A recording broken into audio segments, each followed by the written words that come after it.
Hello everyone, it is Marc Sabatella here from Mastering MuseScore, and welcome to the Music Masterclass.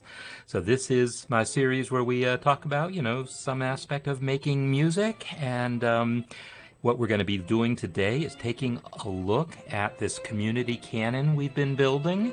And through the basic music theory course, we've learned about all these concepts about melody and harmony and how things fit together. And today we're going to be putting it into practice.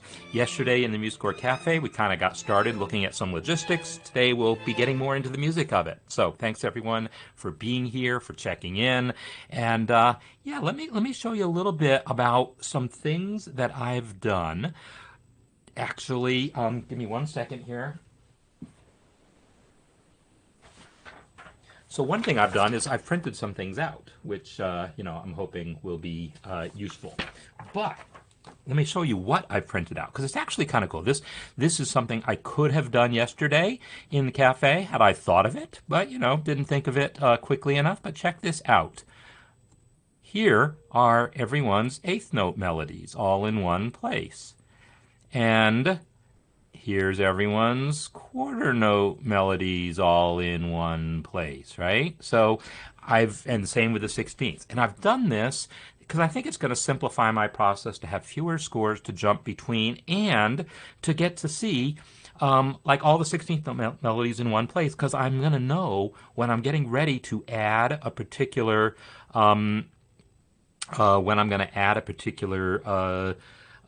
melody, I'm going to know if I want an 8th note melody or a 16th note, and I'll talk a little bit about how I'm going to know that. And Dave, I did start about maybe a minute and a half late or so, just because getting everything all set up here sometimes takes a little longer than I allot for. So sorry if that was an issue. In any case.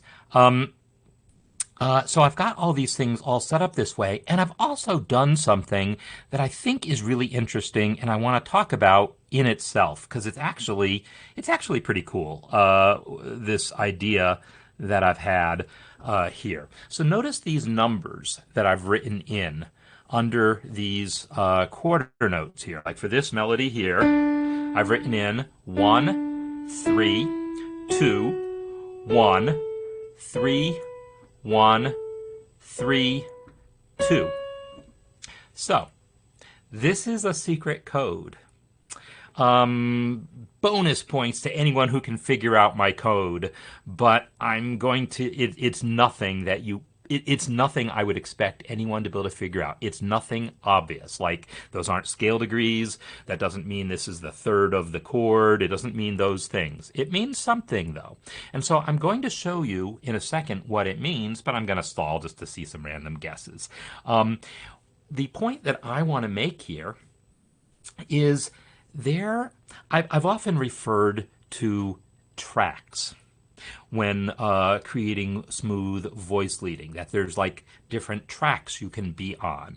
And this is actually going to refer to the 3 tracks that one can be on. So let's make sure, yeah, okay, my hands are visible. Let's pay attention to what's going on here. How many people choose the note? That would have been a really interesting one too, Dawn. And I actually tried to do I tried to feed this into ChatGPT and see if it would tell some things for me, but no, I failed miserably.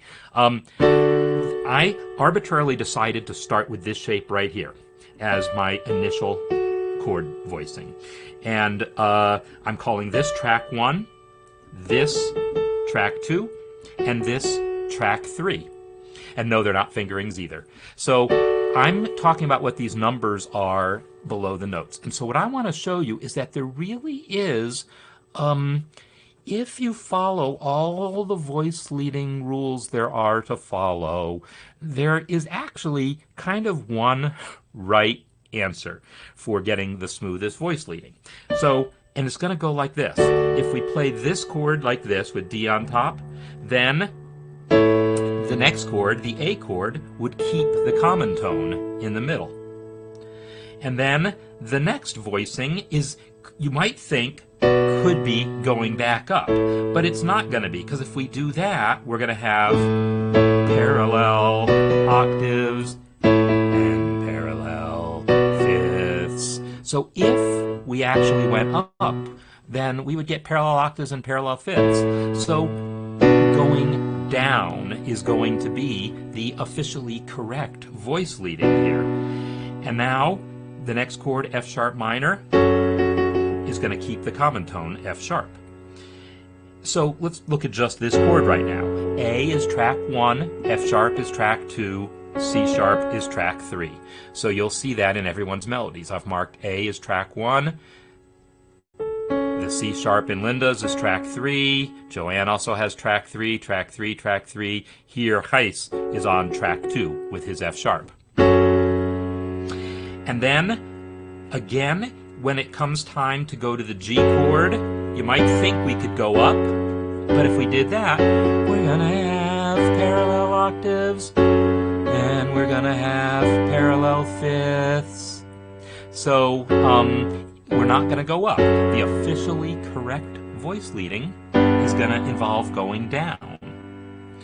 And then it's going to keep going. At this point, we're going to keep the common tone going to the D. We keep that common tone. And again, coming back to the G, we keep the common tone. And now again, when the root moves by step, we're not going to move the chord up by step, because that's going to give us parallel octaves, or that's going to give us parallel fifths. So instead, we're going to move down here. So that is the officially correct voice leading for this series of chords. And it's all descending until here. It goes up a tiny bit and then comes back down. That is the correct voice leading. So when I say correct, I mean that's the one that's not going to get you into any trouble. It's going to be the smoothest possible thing. I'm not saying that's the only good melodies, but notice those were Pachelbel's Bell's melodies. His melody was exactly this. It was ba-dum, dum, bum, bum, bum, bum, and then he chose bum to go up in his melody. Let me actually flip over to Pachelbel's melody so we can actually talk about his melody there. So his melody, he did choose to go up instead of down. So he chose to go up instead of down. So instead of going when he was on his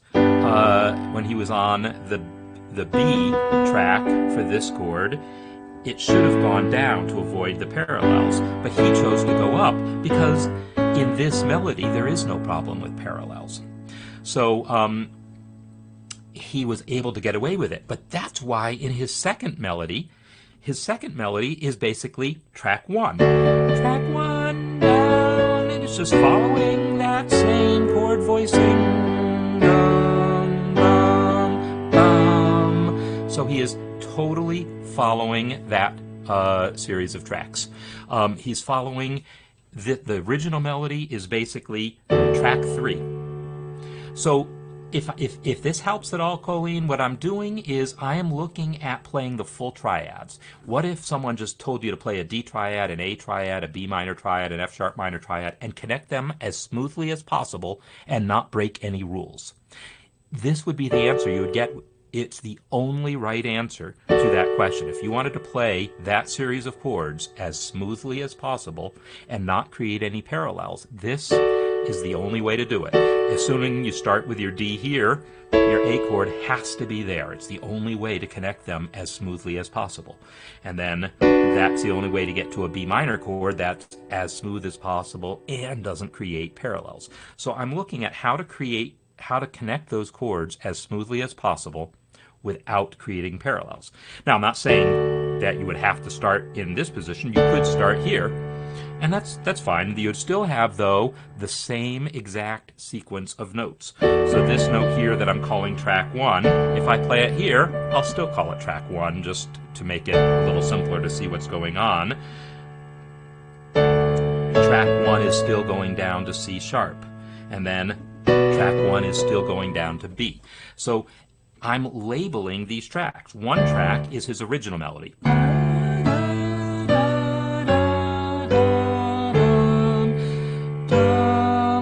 and then it should go back down, but he chose to go up, and that's fine. The other track, so that's track 3, if I number my tracks that way, 1, 2, and 3. His second melody, starting, so that's this melody right there. That's track 3, starting with the 3rd from top note. This here melody, starting with D, is track 1.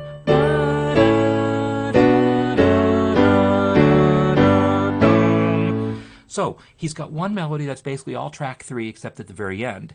He's got another melody that's all track 1. What we're missing here is track 2 melody. So let's take a look at what track 2's melody would be. It's the middle note of this voicing.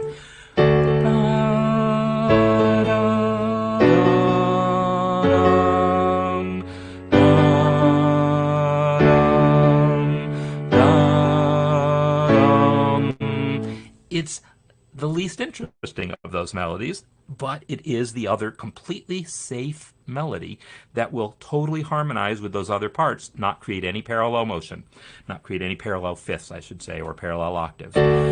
So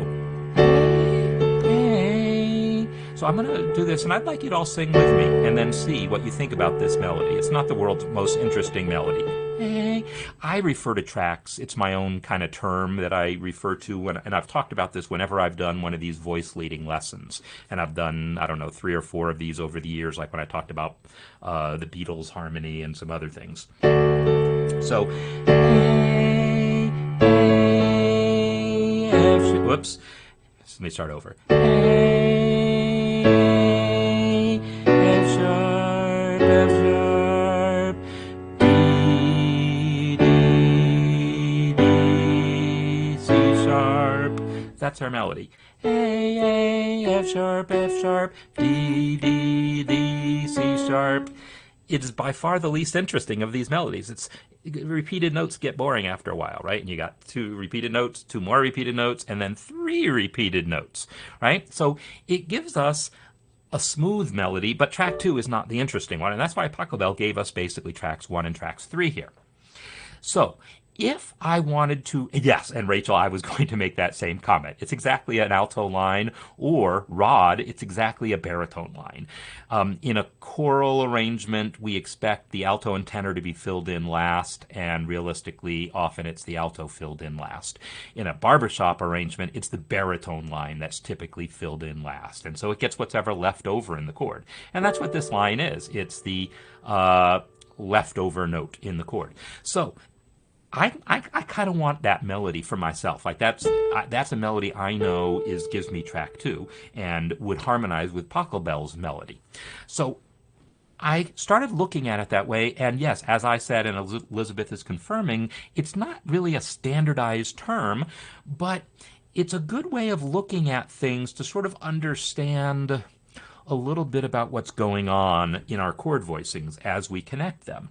And the reason I cared about it here is I wanted to oh, and actually before I even go on, I see Elizabeth, what you're saying about asking students about singing things, and part of the reason this comes up when I discuss things like the Beatles harmony is if you're not coming at it from a theoretical place, you're just coming at it from a by-ear place, what's going to happen is you're going to choose your harmony notes based on what is smooth.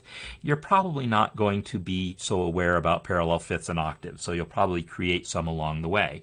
But you're mostly going to create things that are smooth, but every once in a while you're going to want to jump. You're going to want to say, hey, I'm tired of doing things smooth. Let me leap. Or the melody leaps, and you're like, well, I'm going to leap to go with the melody. So I refer to that as like these parallel tracks, and then every once in a while you're jumping from one track to the other. That's kind of where that term comes from. I'm thinking of like parallel train tracks and trains being on these tracks, and you stay on one track to sing your boring harmony part, and then every once in a while you jump to another track to do something interesting, and then you do some boring things there. So now I'm going to return to my quarter note melody, and let's talk about what's going on here. If I'm trying to find, if you watched the cafe yesterday, you remember I was like trying to find quarter note melodies that would work well together. Well, what would it mean for them to work well together? One of the things it's going to mean is to not be on the same note. a lot. Like right here, Graham and Linda are both on C sharp at the end. Let me get my volume back up here. Graham and Linda are both on a C sharp at the end of their melodies. And I'm not hearing anything. Hello. Well, that's curious, but I'm not going to worry about it at the moment. Um, uh, so that is the leading tone, and I'm really not going to, I'm not going to want that. And I can see by looking at the numbers 3332 and 3232 that these two measures are almost identical. So what I'm going to look for are ones in which the numbers are the most different between the lines. And this is what I tried to get ChatGPT to help me with. I fed it those numbers and attempted to get it to say, okay, which group of 8 numbers here is the least like one of the other groups? And I tried a lot of different ways of getting it to answer that question for me, and I couldn't even get it to agree on the numbers. But while I'm at it, I want to show you a couple of MuseScore things. Because I created this score of quarter notes exactly the same way I created the one I did yesterday in the cafe, but there's 2 new features here. One is that I used rehearsal marks to put in these names there boxed. And to do that, you select a note, Control M, and then you can type a name. So Control M creates those rehearsal marks, and they're used for, you put letter A, letter B, letter C, every 16 bars or whatever in your arrangement, so that during rehearsal, the director can say, "Hey, let's take it from letter C." They're just another element other than measure numbers to kind of help organize rehearsals and organize discussion. The other thing that's new in here are these section breaks, and I put these section breaks at the end of each melody so that if I actually do play this, and I'm still not sure why it's not playing, maybe I muted it. It's if I play it, now it's playing. Huh, yeah, I heard a sound briefly. Notice it's pausing. Yeah, so I'm not going to be able to trust playback today, but it pauses where that section break is there. It also resets measure numbering. It also lets me do things like put in a new time signature here and not have to see the courtesy. If I delete this guy here and just replace it with a regular system break, it wants to show me that courtesy time signature at the end of the previous system. But and I did that by hitting enter. But if instead I make it a section break, it hides that courtesy key signature time signature change for me. Because it's not really a change. I just wanted everyone's melody to have a 4/4 in front of them. Oh, here's the other cool thing I did. I knew I had like a small list of MuseScore things I wanted to show you. Let me show you the varied rhythm version. What I've done here is I've actually set a style option. I've gone to Format, Style, and then Measure. And here where it says Spacing Ratio, I've set it to 2. The default is 1.5. And what that means, what 1.5 means, is that eighth notes don't take twice as much space as sixteenths. They take 1.5 times as much space as sixteenths. That's kind of common, anywhere between 1.4 and 1.5. Some people use 1.414, the square root of 2, as the ratio for how much more space an eighth note should get than a sixteenth. But the problem is, if you do that, if you use that basic default normal spacing, it's absolutely the right way to do it normally. But it means that you get situations where the measures don't line up from one system to the next. In other words, here's beat 3 of Graham's melody, here's beat 3 of Linda's melody, and they're not vertically lined up. And that's because the rhythms are different and it causes the spacing to be different. So if you ever want your measures to perfectly line up beat to beat between systems, which again, not something you normally do, but it was something that was very useful for this purpose of comparison, what I did is just change that to 2. And when you change it to 2, it changes the rules of the spacing so that things actually do line up better. It's still not totally perfect because there's some different rules for how rests go and some other things. But in general, what you'll find, and there's also a minimum distance for the 30-second notes. But in general, what we'll find is by setting that to 2, It's bad spacing, but it's good spacing from the perspective of everything kind of lines up nicely. So that was the other thing that I did in setting this up. Let me show you the 16th note version. Notice how everyone's 16th notes are lining up nicely. Even Bob, who had an 8th note here, it's lining up perfectly with Gijs's version here. So, all right. So I've talked about that track business and how I could use it to think through a way of looking at that quarter note melody, and rather than having to compare the notes individually and say, okay, you've got an E here, you've got an E there, F sharp and a D, and compare all the pitches, I thought it might be interesting to just look at the numbers. And like I see that a lot of people are using track 3 a lot. That's Pachelbel's original melody, right? Track 3. So both Joanne and John are starting with track 3 and staying with track 3 for a long time. If I find someone else who's not using track 3 much at all, then it's probably going to work well with it. Now, everyone's using track 3 a little bit, but some people are using it more than others.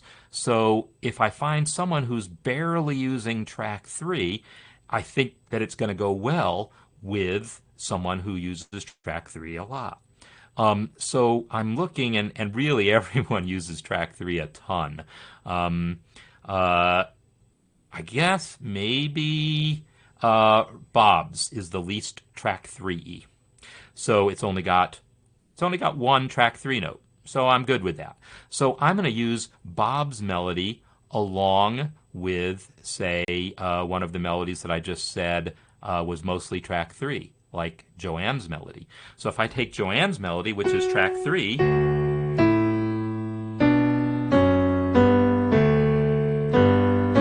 and then goes to track 2 there, if I take that melody and combine it with Bob's melody. Now Bob chose to start on B, which is not a chord tone. So this kind of goes away from what I, sort of laid out as what I wanted here to focus on chord tones. He actually used several non-chord tones, but the other ones are sevenths of the chord, and that's totally fine. But this one is like not really, that's not in my D chord. It's consonant, right? There's no dissonance created, but I might just make the call of just changing it to an A, because that's the real track 2 note here. Remember, my track 1 is starting on D, track 2 starting on A, track 3 starting on F sharp. So I'm going to just alter Bob's first note to A and play it along with Joanne's melody. So Joanne starts on the F sharp, Bob starts on, I'll call it A. So, and then the next one is going to be Joanne's E and Bob's C sharp. And then both of them go to a D. Double D, that's all right. And then Joanne comes down to a C sharp, while Bob goes up to an E, which is the 7th, which is fine by me, but Pachelbel would not have put a 7th in that early. And then Bob comes back down to a D, while Joanne goes down to a B. And I'm going to take Bob's down an octave because it's just getting too rangy for me. So I'm going to just take Bob's down an octave. Starting over again. Joanne's F sharp, Bob's A, and then C sharp and E, D and D, and then C sharp and E, B and D, A and F sharp, and then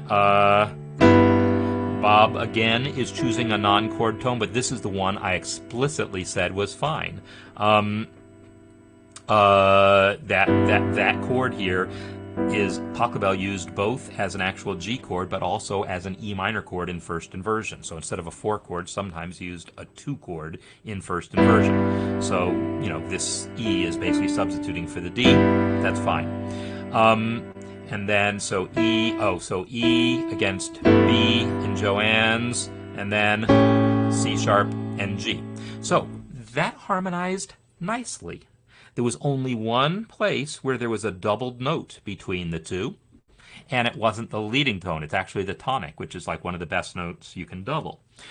Colleen, I haven't uploaded these yet, but maybe I will after this. What I should do is make sure, first of all, anyone who's here right now, if you don't see your name on here and you submitted something, let me know. I'm going to say it out loud. Graham, Linda, Joanne, John, Rod, Gijs, Bob, Richard, Kareth, Nick, Lois, David, Colleen, Michael. Those are the people that I found submissions from. If someone submitted something and I didn't get it, hit me up and make sure I get yours added to the list. So anyhow, that process of looking at it by number made it really somewhat easier for me to quickly see that Bob's and Joanne's melodies would go well together because they had very little overlap.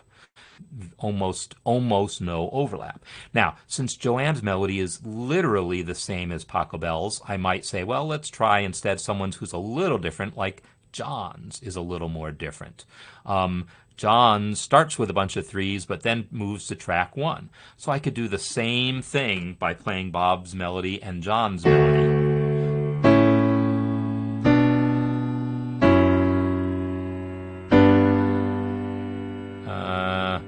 I'm like, whoops, no, what am I doing? And then,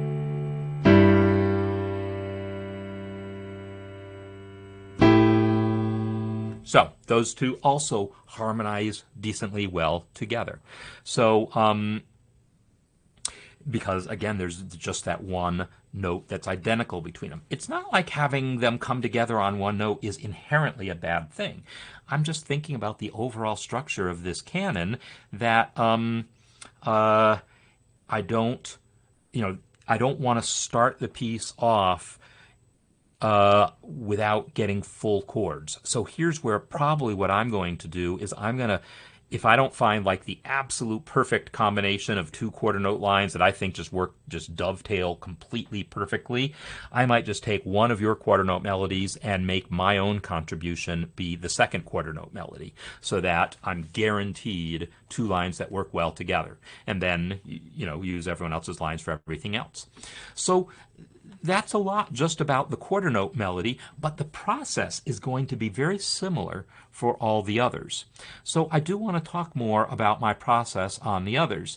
And yeah, Bob, about the sixth, so obviously, if you're just going to improvise with things, there's nothing wrong with the sound of sixth, but it's definitely not in keeping with that sound, which is why I sort of laid out a specific thing about keeping to chord tones and putting non-chord tones between the beats, etc., so that we could get a Pachelbel sound as opposed to a Duke Ellington sound or whatever else. So I'm going to flip over to Pachelbel's example for a second, and then we're just going to take a look at the big picture. So this is the actual Pachelbel. It starts off with a quarter note line. Is this one going to play for me, or am I just going to be without playback today, is what I wonder. This is so weird. Yeah, it's just not going to want to play back today. I guess I probably need to reboot because I've been doing a lot of stuff the last couple days, and I've got a system update pending that see you later, Colleen. That might be getting in the way as well. But let's see if I can get a little better playback by turning off Muse Sounds for now. All right, good enough.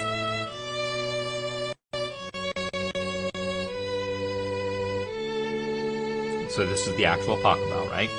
So now we have two quarter note melodies together, right? Because remember, as a canon, what it means is the first melody then gets passed down to the second violin. So that's where we're at now, while the first violin has a new melody. Now, that original melody is passed down to the third violin. That second melody here that was in the first violin is now passed down to the second violin, and the first violin starts a new melody.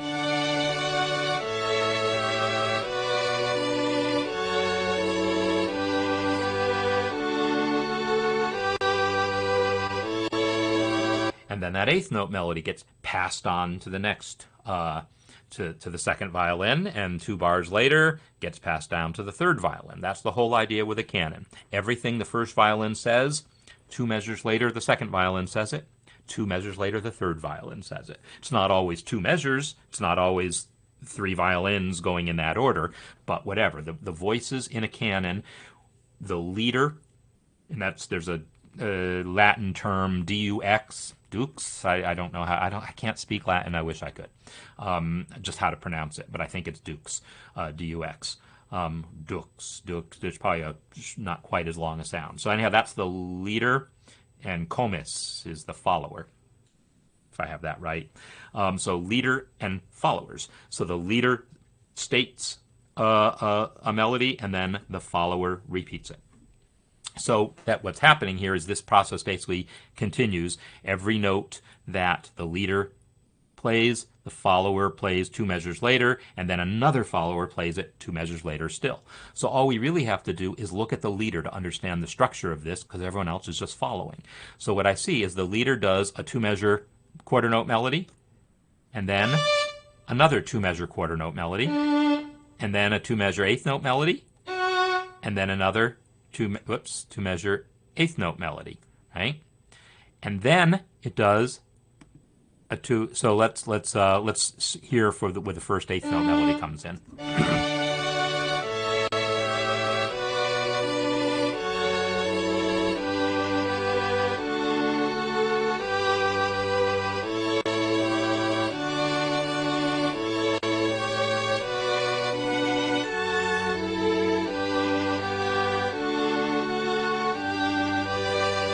There's that suspension. 16th notes now.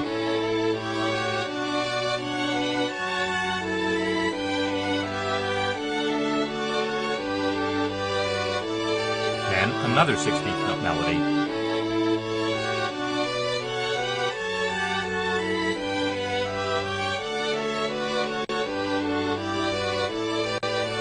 Then we get the next melody that comes in. Let's listen to just the first violin by itself. Now we've got a melody that's mostly quarter notes again, but it's a little more varied, right? It's not just quarter notes. It's got a couple eighth notes in there. It's a simple, varied melody. Then the next melody, again, mostly kind of quarter notes with some eighth notes mixed in.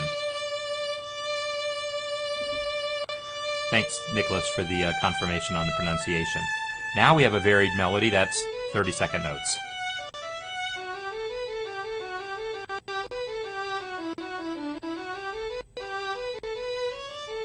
And then another varied melody that's mostly 30-second notes.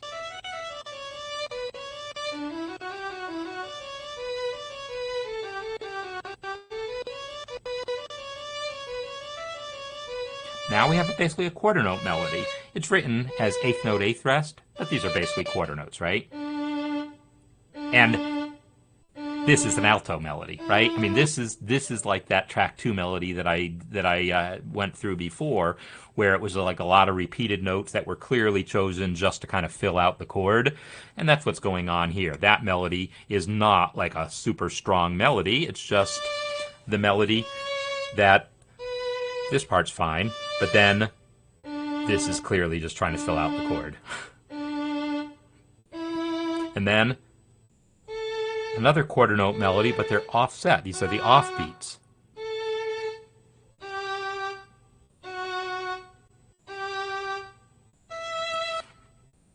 So if I listen to those two melodies together, we get to hear this boom, bing, gong, ging, gong, gate, back and forth thing.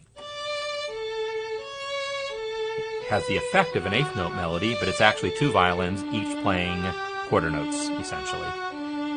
Eighth note, eighth rest. Right? So the reason I'm going through this is I want you to see that there is a structure to this piece, and it's designed to create some complexity, but to manage the complexity. Okay? So when I say manage, once he brings in the 16th notes, by the time he brings in the 16th notes here, the other 2 parts have just eighth notes. Right? So listen to this with all 3 voices. Only one voice has the 16ths.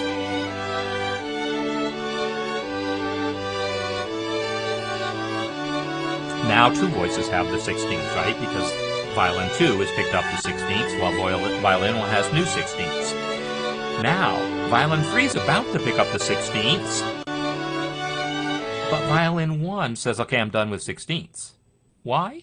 Because if it kept going the 16ths, we would have had 3 parts all playing 16ths at the same time. Too early.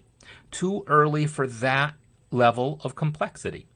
That's why Pachelbel structured this in such a way that instead of doing 16ths, 3 whole phrases of 16ths, he only does 2 whole phrases of 16ths, so that by the time the third violin takes up that phrase, the first violin is doing something different.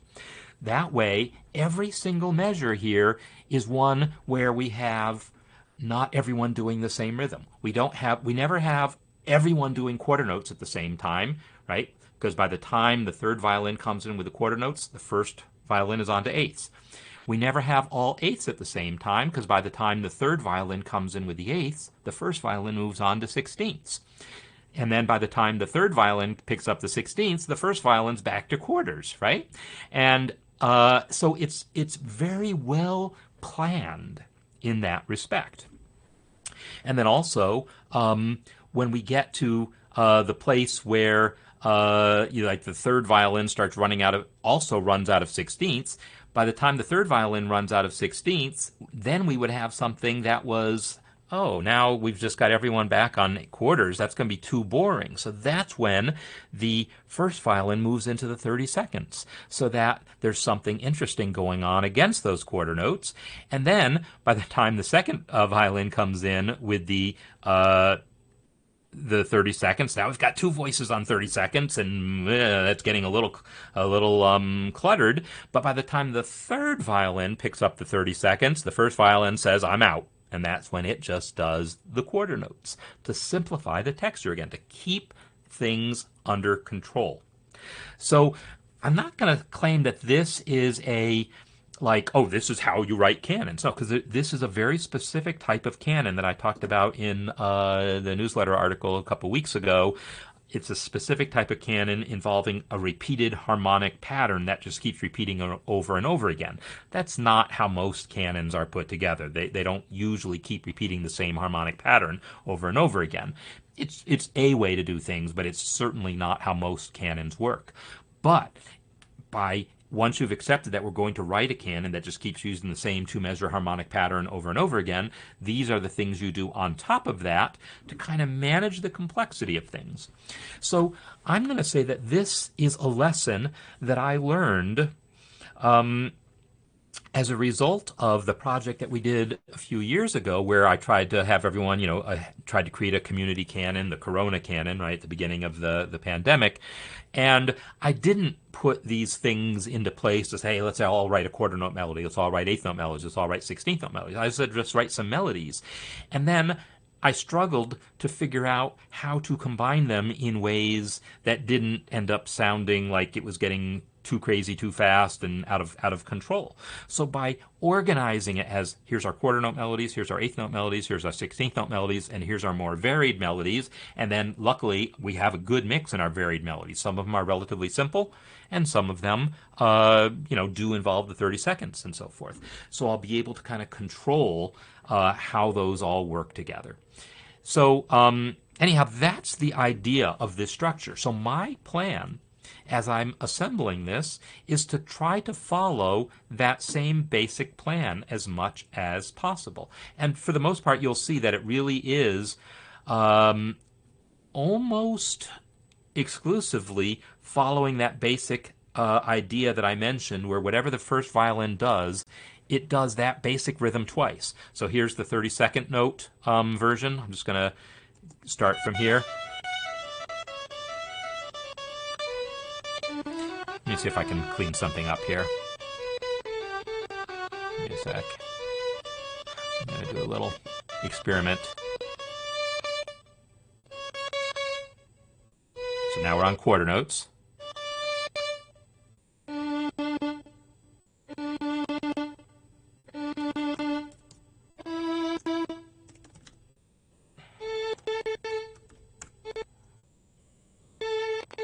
just want to see if... Good, that helped. So now we're another melody of quarter notes. Now we're going to get two melodies of 16th notes. And this one is really jumpy, right? Now here's another jumpy melody of 16th notes.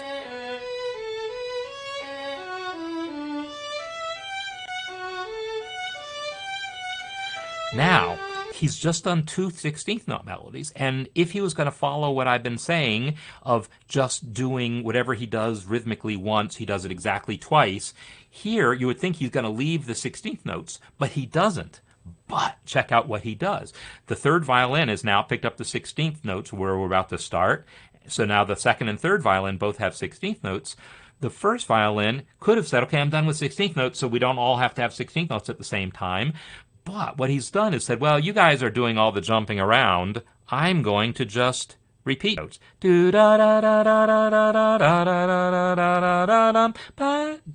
know,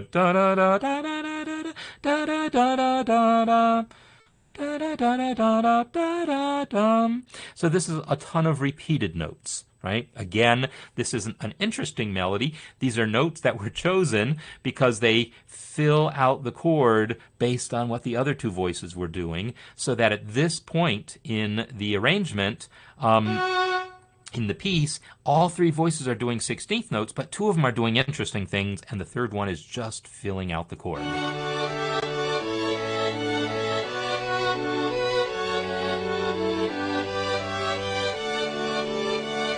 And now again, he's going to do another version of that. Another alto baritone melody that's just all based on repeated notes, yeah?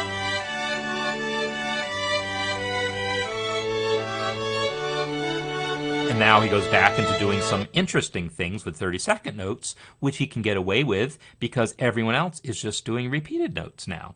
Remember the last time he used 32nd notes, it was while everyone else was using quarter notes, right? He brought in the 32nd notes first while everyone else was doing boring things. But he brings in now his 32nd notes when everyone's at least is playing repeated 16th notes. So yeah, it's really quite the method to the madness here. Let me just keep playing from here.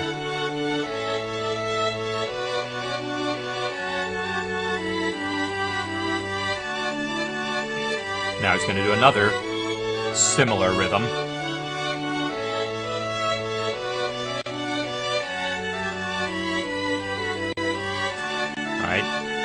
Now he goes back to simplicity because he's got two other voices doing 32nd notes, and so the first violin's gonna do something simple again.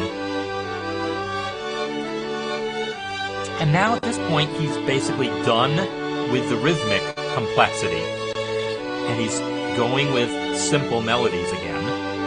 He's wrapping things up.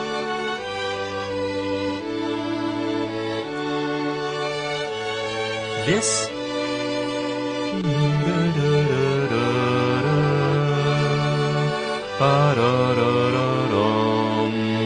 right? This is like one of the strongest melodies that he's written in a long time. I mean, like, you know, the very first melody, just that descending line, that was strong and memorable. And the that's a strong and memorable melody. But a lot of the other melodies were chosen more because, well, they fit the chord and they fit what other people were doing and they did what he needed to do rhythmically. But they weren't necessarily like melodies that you go home in the aisle singing. But this one is, right? This is one of the most singable melodies in the whole piece. And he's bringing it in towards the end to say, okay, I want to send you home singing. And he brings in that little bit of chromaticism there, that C.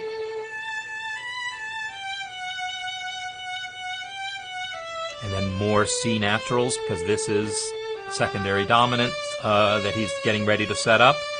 Now, he's got basically that melody number 2, but it's all offset by an 8th note, right? These are all syncopated. And now, this is melody number 1, but again, syncopated and with that little bit of chromaticism. And now the other parts have the interesting stuff. So the first violin now at this point can start doing somewhat less interesting stuff because the second and third violins now have the interesting things. Like the second violin now is the one with the beautiful melody on top. The first violin is now just filling in the gaps.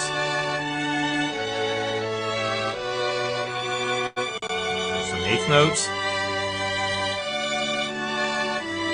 Now he wants to bring it to a satisfying conclusion, not with a bunch of 16th notes and giant flourishes, but just simple eighth note statements.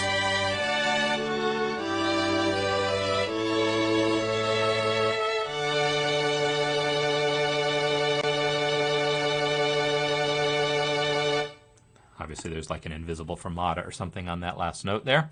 So I wanted to walk through all of that structure because this is, what we're really talking about here is, what is it? I mean, it's the study of counterpoint, yes, but it's more than that because in a counterpoint course, you learn how to, how to do that imitation, how to make sure your intervals line up and don't cause dissonances and everything.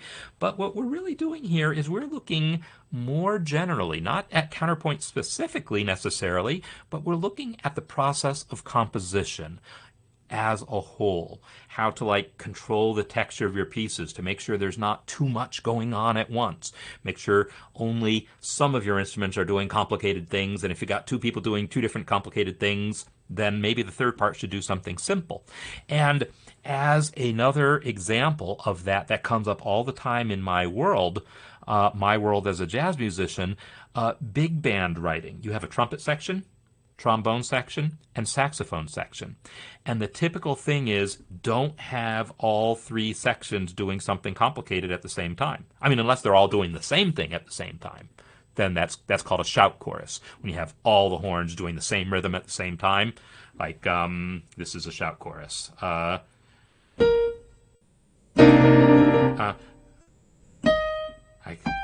wish I could remember how.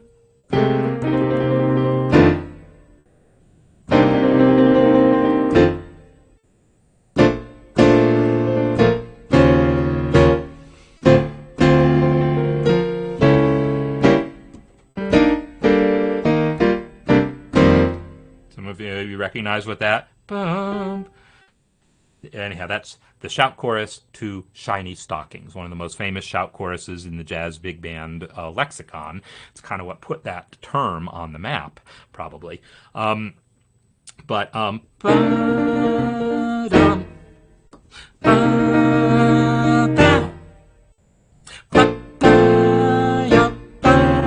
and the entire band is doing that same rhythm together. So that's one way of doing things. Now, the other thing that typically might happen is one section is doing something complicated, and then the other sections are just playing whole notes or filling in the gaps. Like one section might be going, and then the other section just goes and just does these little pops in the background, either long notes or pops in the cracks. And so there's a whole strategizing that goes on in big band arrangement to keep chaos from happening. And then, if you want to get all three sections in the most densely constructed part of your score, you can do that and create this whole dense thing where you've got everyone doing different rhythms, but you don't do that most of the chart. So you've got all these musicians happening. It's a big band, 17 people or whatever, but there's three sections basically. I mean, rhythm section is doing their thing, but horn sections, there's trumpet section, trombone section, and saxophone section, and each section is kind of treated as a whole, and you try to manage what's going on so that, you don't have all three sections competing for interest. Orchestras work exactly the same way. You have your woodwinds, you have your brass, and you have your strings. Three sections. You don't give them all distinct different rhythmic things to do except when you want a climax. Normally one of those sections has the kind of most rhythmically involved thing, and then other parts are kind of more, other sections are more subservient to that, or maybe two sections working together and the third section kind of laying low, maybe even laying out entirely, like the brass might just sit out for 60 measures at a time. So, and often the woodwinds and brass actually work together as one big section. So what we're looking at here isn't just about counterpoint, but it's orchestration, it's general how to construct things in ways that manage complexity. So does this directly relate to the basic theory course we just took? Well, no, not necessarily. It's not like I had lessons on this in particular. But in order to apply and understand all the things that I'm talking about, you need that language. You need to know what constitutes rhythmic complexity. You need to understand that syncopated part, what syncopation is and how that is a form of complexity. You need to understand intervals, consonants, dissonance. You need to understand chords, chord tones, non-chord tones, resolution of dissonance. You need to understand all of those concepts to be able to then apply some of these bigger picture things that I'm talking about now.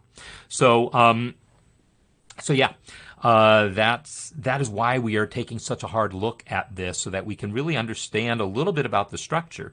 And what I'm going to be doing now, and yeah, I'm not going to be able to like do this right in front of your eyes except for a tiny bit, is looking at everyone's melodies and once you get into the places with the 16th notes here, like let's take a look at this. This is where the 16th notes. The first time we get to hear two sets of 16th notes together. Because up until then, it's all been basically chord tones. There's not even barely any non-chord tones in the eighth notes. But once we get to the 16th notes, we have more non-chord tones. So I'm going to play just the first and second violin here. And I want to talk just a little bit about how they're working together.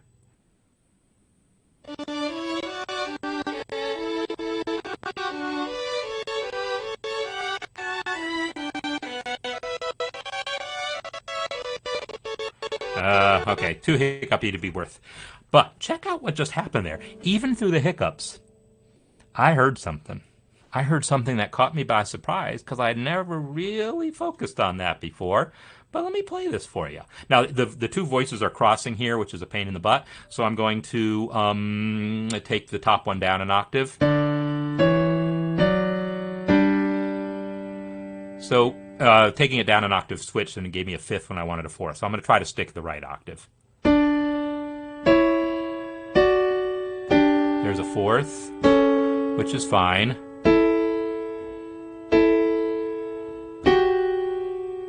That is not a mistake. See what's happening right there on the fourth, 16th of the second beat? He's giving us a minor second right there. And then resolves that dissonance. Both voices, well, no, the top voice moves by step. The bottom voice does not move by step. It moves by leap. But at least one of the voices moves by step. Now check this out.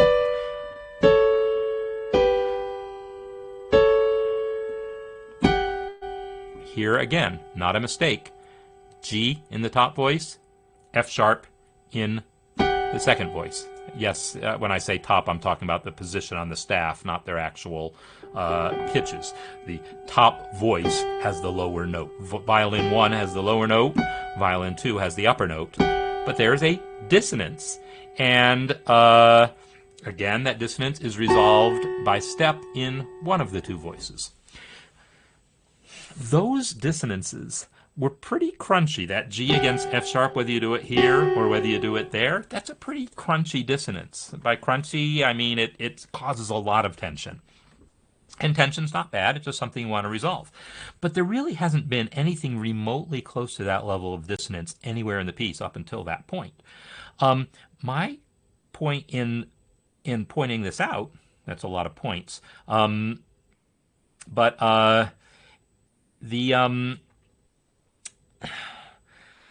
I'm trying to show here is that at some level, once you're into this level of complexity and have three voices going and people imitating each other, you're going to have some dissonances. You're going to have some sounds that maybe aren't the most ideal sounds in the entire world, but you go with them because the counterpoint is taking you there, the voice leading is taking you there, and you put up with certain dissonances you wouldn't put up with otherwise.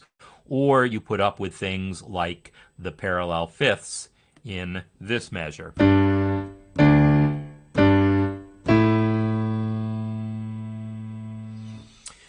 And yeah, Elizabeth, I think the reason we heard it there is because that's the first time probably either of us has ever listened to just violin one and two with nothing else, no violin three and no cello. And so it stood out despite the crackling of the audio. So yeah, that you can hear things in isolation like that, and you can get away with them when you have enough other stuff going on, and that's not cheating. That's taking advantage of reality. And so that's why I spend so much time obsessing about the details about the quarter note passage, because there is nothing else going on. You're not going to get away with stuff there. But by the time we get into the eighth notes, and especially by the time we get into the 16th notes, there's all sorts of stuff that we can just get away with, and it's just going to be fine. And that's just how it is. So, yeah, so this process here, if I take two random 16th note lines, so let's actually do that. I'm going to take, let's see, I don't know whose lines we haven't used at all yet. I don't know if I've used any Kerith lines yet. So I'm going to take a Kerith line here and a Nick line. And we're going to select those two measures and paste them into my working version of the score.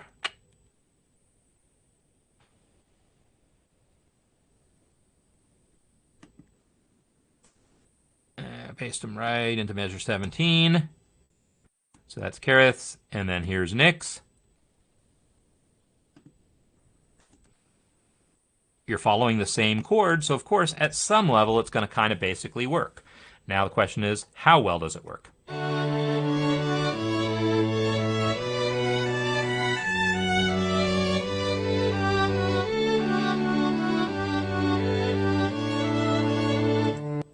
That works pretty well, right? There's a couple spots that I look at and go, well, if I were planning this better, I wouldn't have done it. I don't think I would have given them both the high A at the same time. I mean, that's like the climax, and they're both hitting the climactic note at the same moment there. So maybe that's not totally ideal.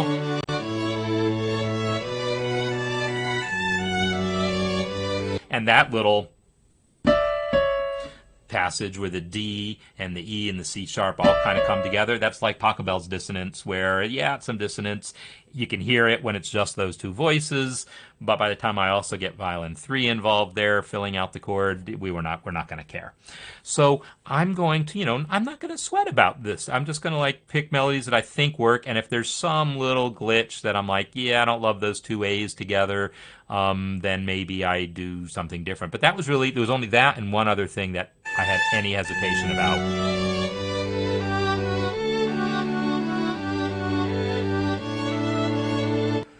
So that D that was sustained at the end, right? That's a non-chord tone. And it created dissonance against that C sharp. And that D was never resolved. I would kind of want to have that D come down to C sharp. But on the other hand, the second part is already giving me the C sharp. So maybe I don't resolve this. Maybe I turn it into a dotted eighth and then put a C sharp just at the end of the measure. And then I have a suspension, which is, fine. So let's hear it.